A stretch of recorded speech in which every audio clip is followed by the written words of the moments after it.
I've had the pleasure of working with the Alameda County Sheriff's Office on his efforts to get a drone. In October of this past year, he announced to some sort of advisory committee that he was working with that he was, possibly considering getting a drone. As soon as we read about that, I'll give props to the Alameda Patch, which is this little online group that where I first saw this snippet, and I said, drone, Alameda, what? So I immediately did a Public Records Act request to his office for all of the documents that he had about drones. Although his public comments at the time, this was roughly October, were, it's very preliminary, I'm thinking about it, and I'll look for some money to fund it. When we got the documents from the office, in fact, they showed that, several months earlier, he had already applied for and had actually received approval from CalEMA for about $36,000 to buy a drone. Also, very interestingly, what did he list as the purposes that the drone would fulfill? Because it's a grant application, you have to say what you want to do with it. Surveillance and intelligence gathering. So obviously, concerns about the drone being used for collection of comprehensive information were not just paranoid fears. He immediately said, no, this is just for, what that means is when there's a terrorist event, afterwards you do the recovery assessment. That's what I meant by intelligence. That's not actually what the grant guidelines say, but never mind. So there, in November of 2012, there were a lot of concerned citizens and residents of Alameda County who went forward to the Board of Supervisors and said, we're really worried about this. There should be public hearings on this. The Board of Supervisors should be involved. Interestingly, in December, the Board of Supervisors in Alameda meets every month. We noticed on the 66-item agenda of the Board of Supervisors hearing, buried in, I think it was item 22, attachment 7, a request for approval of $1.2 million for this grant from CalEMA, the California Emergency Management Agency, which is the sub-grantee for DHS, for the Department of Homeland Security.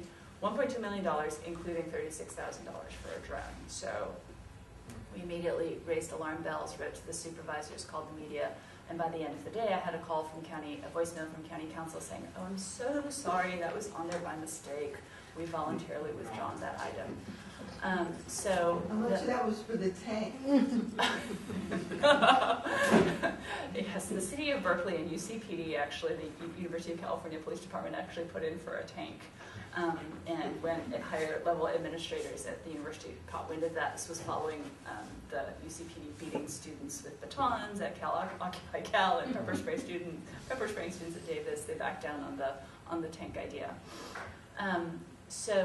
This past February, we had a meeting in front of the Public Protection Committee in Alameda County on the sheriff's proposal to get a drone. After a lot of advocacy work, the sheriff has agreed to try to memorialize a policy for how this would be used.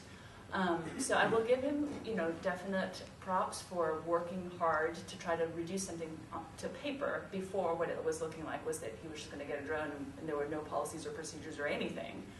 And he's definitely committed orally not to using it for surveillance and intelligence gathering.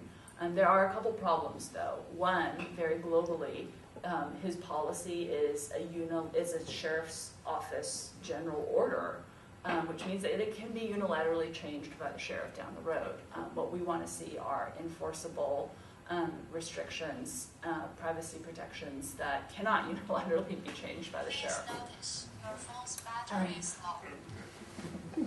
I'm not advocating the use, but I'm wondering if there could be something put in place like getting a search warrant where you have to have some valid reasoning and a judge has to sign off so you can control it. So there are definitely a wide variety of views on how should we regulate them, what should be the rules. There's some people, and I think there are certainly good arguments in support of this, that say, you know what, like camel's nose under the tent.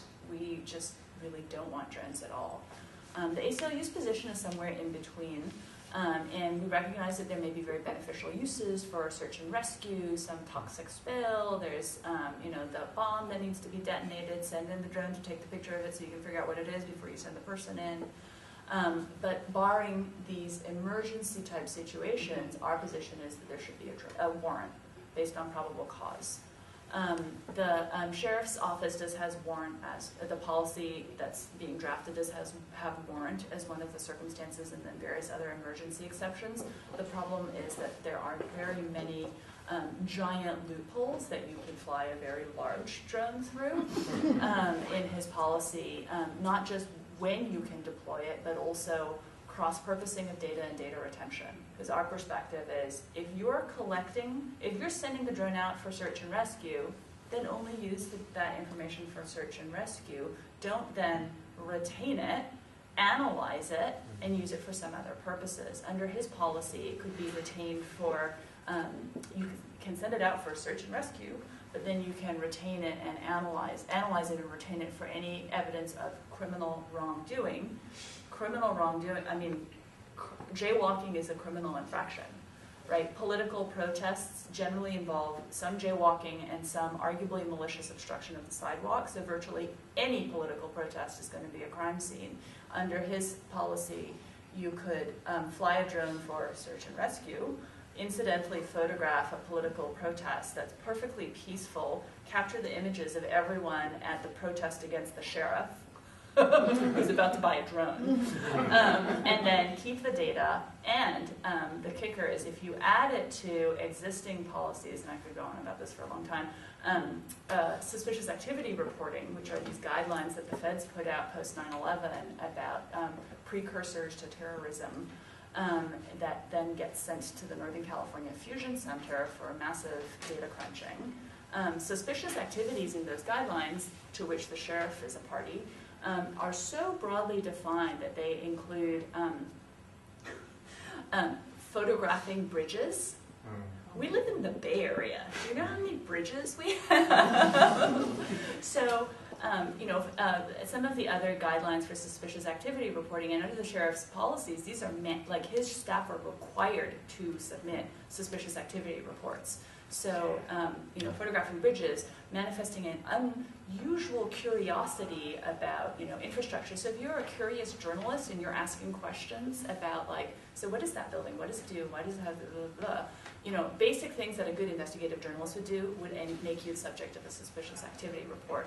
So then if you couple that with this drone, you're going to have all this drone data ending up in the Northern California Fusion Center. So the hearing left off in February, there's huge turnout. There are 2 members of the Public Protection Committee. It's a little odd to have 2 members on a committee, but the Board of Supervisors is only made up of 5 people, so they can't have a committee with more than 2 people, otherwise they'd have a quorum. So they heard it. It was sort of an informational matter. Supervisor Haggerty, who represents sort of like Livermore, Dublin, and is one of the more conservative members, seemed very happy to have a drone. And Supervisor Valle, who's sort of like Hayward San Leandro, it was like the best Valentine's Day. He ended it with saying, at the end of the day, I think the Constitution is the most important thing, and I just don't think we need to be the first ones out there to get out there on the drone. So it's a little up in the air what happens next. The sheriff's office has decided to try to revise his policy. I had spent a long time negotiating with him and his staff before the February 14th hearing, so I thought it was pretty clear we had come to loggerheads on areas of disagreement, but frankly, I think based on all of the public feedback, he feels like he has to come back to the table with me, so I've gone back to the table. I think we're going to end up agreeing to disagree, but it's a little unclear what's going to happen next, whether he's going to seek the board's approval to get the drone, whether he's going to try to find some little stash of extra cash, unrestricted funds in his budget and just buy a drone. At the same time, what we're seeing is fascinating interest, bipartisan interest, both just across the spectrum, across the country, huge concern about drones. There have been 30 states so far that have introduced some form of legislation. California is one of them. A bill was introduced, AB 1327, by Republican Gorell and a Democrat Bradford, that would basically have a warrant requirement plus emergency exception usage. It's generally good. There are problems with the data retention and the cross-purposing, which could be a huge loophole. Senator Padilla has also introduced legislation. It's currently spot language still, so we don't know what the contours, the substantive provisions are going to be.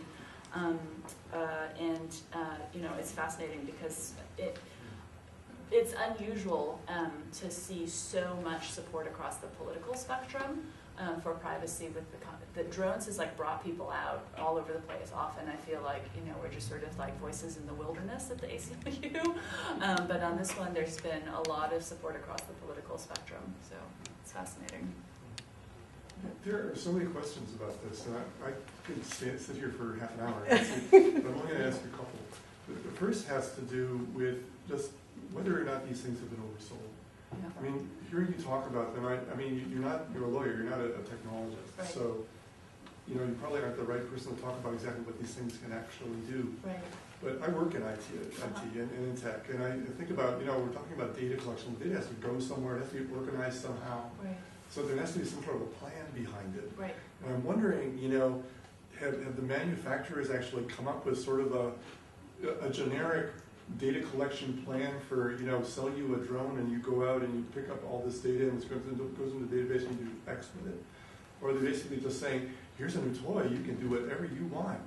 I mean, even setting aside the issues about how you're going to analyze, retain the data, and secure it, even setting aside that huge set of questions, of which I agree with you, there are many. Just the technology of like the flying part of the drone scares me too. Like we had Are these going to come down? I mean, you know. Absolutely, right? They're accidents. What do you happen? That's why the FAA is probably going to say that you can't fly it over populated areas, in which case it really limits the utility for some of the purposes that they're talking about, like fleeing suspect. Like if you can't do it over populated areas, it's not going to be as useful as you think. And like hacking, you know, like someone from the sheriff's office in Alameda just very clearly said, oh, it's safe, it can't be hacked. Yeah. I think too, another thing, we're going to have John Arquilla speak on the international use of drones, and I think between the two of you, Yes. then some of these questions are going to go fly across both those areas. So that might be, we'll have John speak first. Sounds great. And then we'll have them both up here to answer questions with, you know, in the areas they're familiar with. Does that sound like a plan? Yes. Okay. Sounds good. Thank you.